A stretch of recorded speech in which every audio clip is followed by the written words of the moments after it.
story based on the theme Presence and Mindfulness, titled The Island Where Time Stood Still.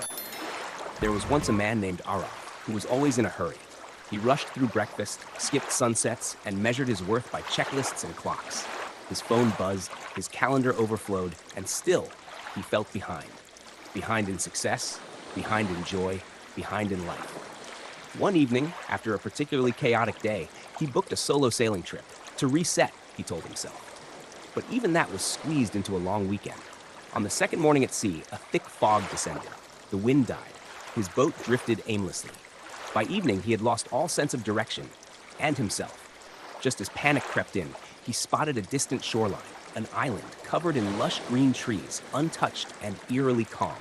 He docked and stepped onto land. There were no signs, no footprints, no noise, just the soft rustle of leaves and the slow, patient rhythm of waves meeting sand.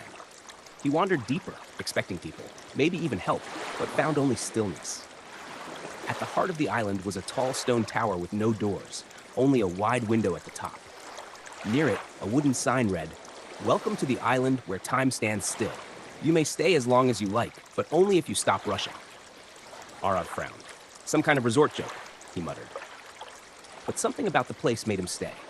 That night, he sat by a fire made of driftwood, phone dead, watch forgotten. He listened to crickets, watched stars without naming them, and, for the first time in years, breathed without urgency. The next day, he awoke not to an alarm, but to birdsong. No clocks, no deadlines, no one calling his name. He walked the island slowly.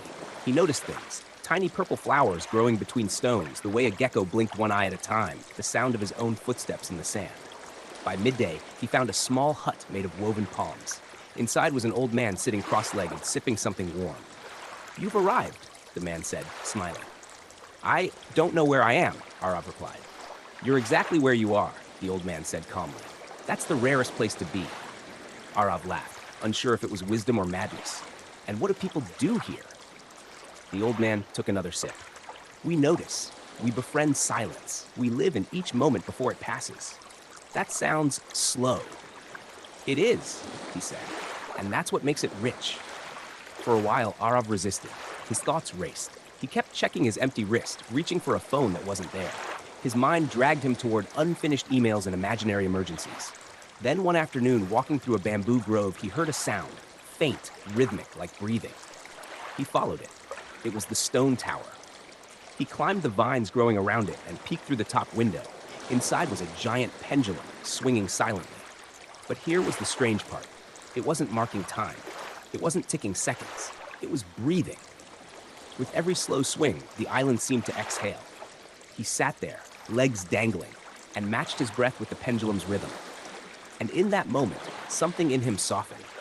It was as if he had been holding his breath for years and finally remembered how to live.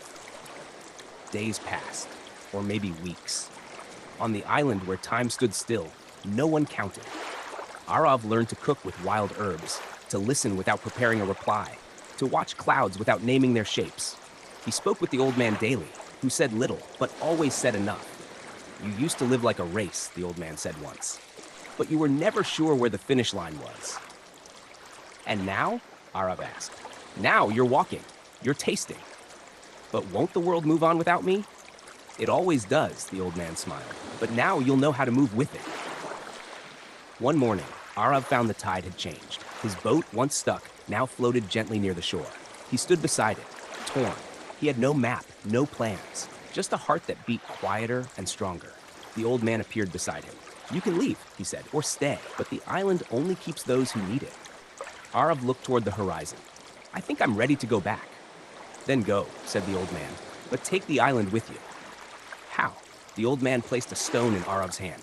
It was smooth, with a swirl that seemed to spiral inward. "Whenever the world tries to rush you, hold this," he said. "Breathe, and remember, you are not late. You are alive." Arav sailed back with no urgency. Back in his city, things hadn't changed. Traffic honked, phones buzzed, people rushed. But he had changed. He no longer walked fast just to get somewhere. He paused before replying. He chewed slowly. He listened to the quiet between conversations. He let his mornings begin with breath, not screens. He wore no watch. Instead, he kept the stone in his pocket. And whenever he felt the old rush rising, he touched it and remembered the pendulum, not measuring minutes, but reminding him to breathe.